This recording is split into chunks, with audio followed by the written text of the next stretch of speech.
You ever notice how betrayal never announces itself? It doesn't storm in with flashing lights.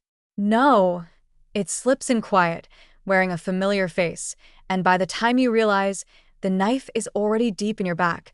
That's where my story begins. That it was a Sunday evening, the kind where the air feels too heavy to breathe. Elias, my father, stabbed his finger at me like it was a weapon. His voice cracked, sharp and merciless. Return the 50,000 or don't come home again.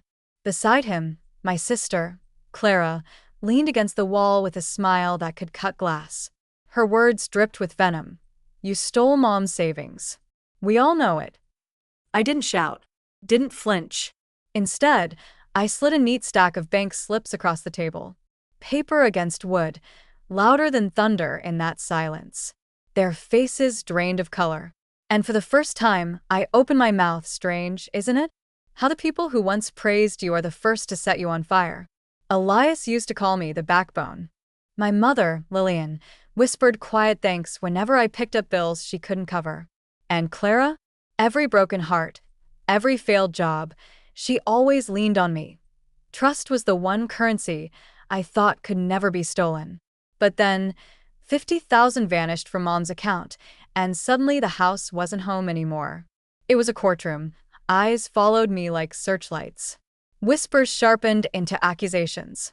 And my father, blind with rage, found it easier to condemn his son than question his daughter. But I stayed silent. Because rage is a fire that burns out. Strategy? Strategy lingers. That I began to notice things. Receipts stuffed into Clara's purse from stores Mom would never step inside. Her sudden obsession with helping with accounts. The way her tone cracked when anyone mentioned the bank. That I didn't accuse her. Not yet. Instead, I became a shadow. Screenshots. Transfers. Dates. Every withdrawal neatly stamped. Not by me. By her. The one pointing the loudest finger. Elias couldn't see it. Maybe he didn't want to. Maybe believing I'd failed was easier than admitting Clara was rotting the family from the inside. I waited. Patient. Silent. Let them build their case brick by brick against me. Because I knew one day I'd pull the foundation out from under them. The stage was set at another Sunday dinner. The smell of roast clung to the air. But tension was the real meal. Clara's smirk was carved into her face. Elias's glare burned holes in me. That's when I placed the stack of teller slips on the counter. Slowly. Deliberately. Like evidence in a trial. Her signature. Her withdrawals. Every lie. Bleeding in ink. Elias leaned forward, squinting. At first, confusion. Then horror. His voice fell to a whisper I'd never heard before. Clara, is this true? Silence. She froze. Her lips parted, but no sound came. She didn't need to speak. The evidence screamed louder than any denial. For once, I didn't step in to fix it. I didn't play peacemaker. I let silence choke her. Let betrayal speak for itself. Elias collapsed back into his chair, a man who finally saw the monster behind the mask. Clara? She looked smaller than I'd ever seen her.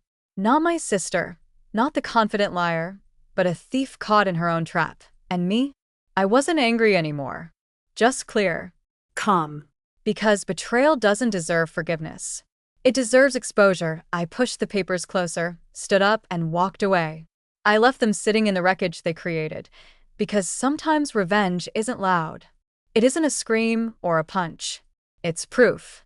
Proof that you were never the one on trial. And if you've ever been blamed for sins you didn't commit, if you've ever felt a knife in your back from someone you trusted, remember this.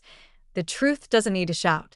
It just needs to be seen. Tell me, would you have stayed or walked away?